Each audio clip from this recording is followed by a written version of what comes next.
السلام علیکم، میرا نام ہے سید فواد علی۔ میں یو بی ایل امین میں ڈسٹرکٹ آپریشن مینیجر اسلام آباد کام کر رہا ہوں۔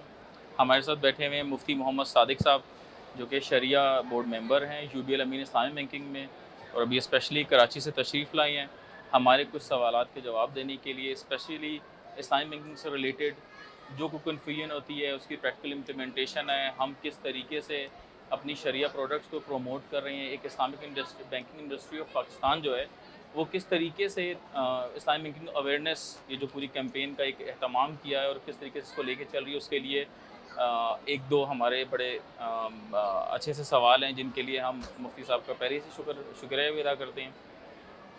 سر، پہلا سوال یہ کہ اسلامک بینکنگ جو ہے وہ ربا کو اوائڈ کرتی ہے، ایک انٹرسٹ فری بینکنگ دے رہی ہے، تو یہ کس طریقے سے پروموشن اس کی ہو رہی ہے اور سوسائٹی کو اس سے کیا بینیفٹ ہے؟ سوسائٹی ربا کو کس طرح اوائڈ کر سکتی ہے؟ بسم اللہ الرحمن الرحیم۔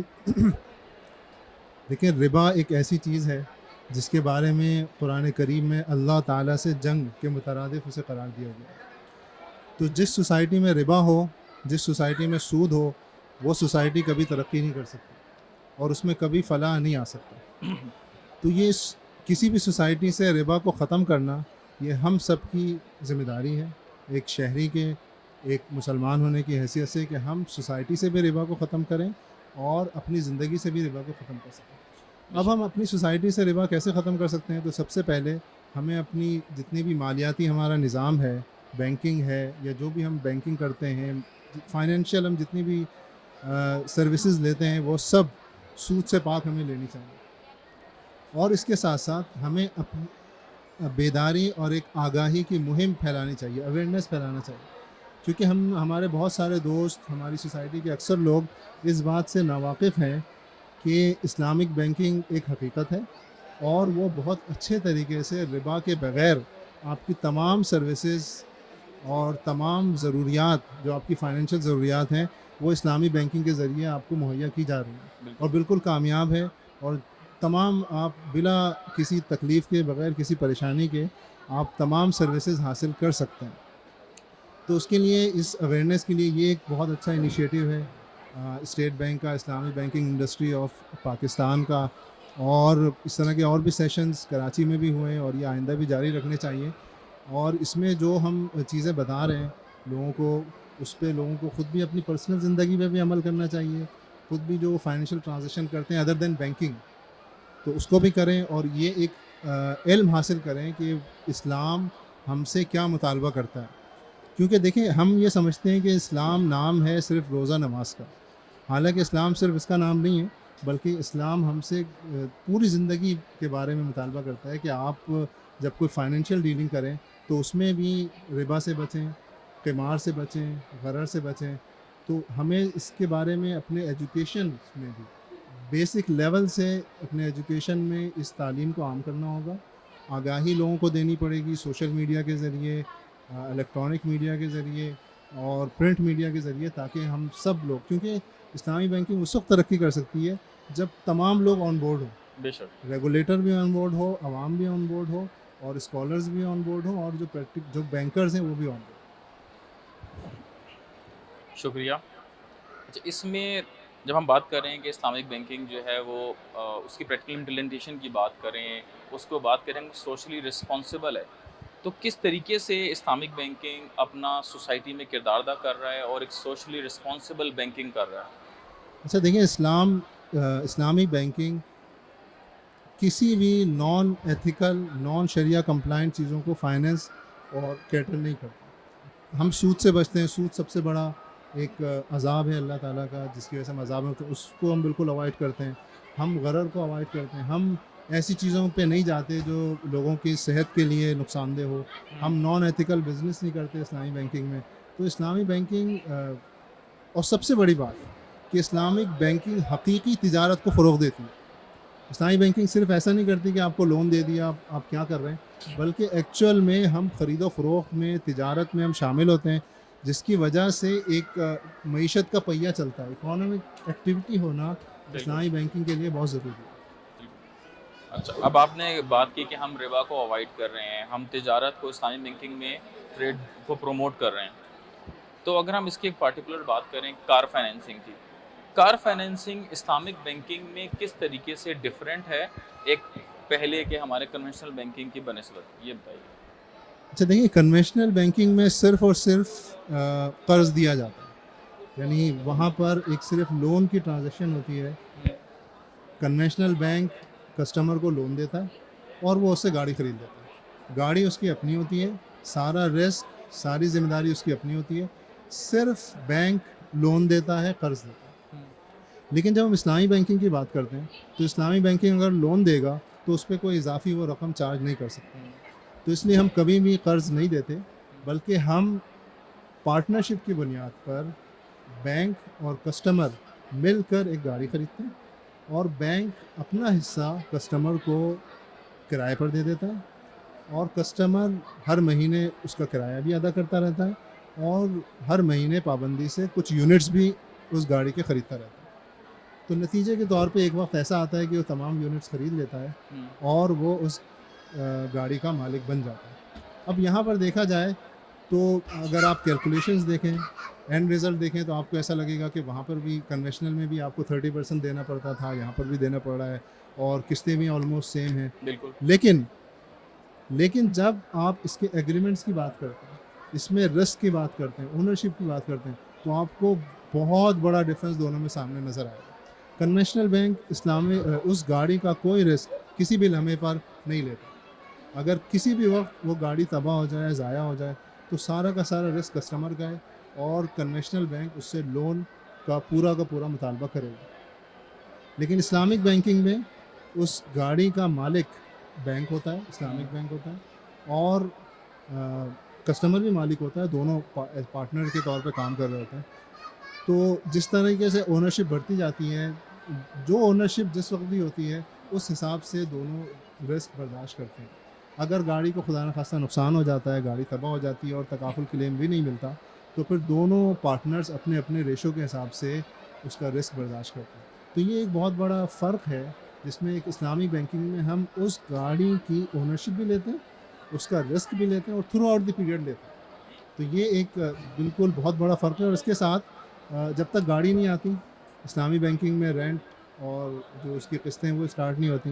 لیکن کنونشنل بینکنگ میں جیسی ڈسبرسمنٹ ہوتی ہے، اس کے اگلے مہینے سے اس کی قسطیں اسٹارٹ ہو جاتی ہیں. بے شک گاڑی ڈیلیور نہ ہو تب جی بالکل، بشرطیکہ کہ گاڑی ڈیلیور نہ ہو. ہمارے یہاں جب گاڑی ڈیلیور ہو جاتی ہے، چاہے 6 مہینے بعد ہو، 8 مہینے بعد ہو، پھر ڈیلیور ہونے کے 1 مہینے بعد ہم پہلا رینٹ چارج کرتے ہیں. صحیح.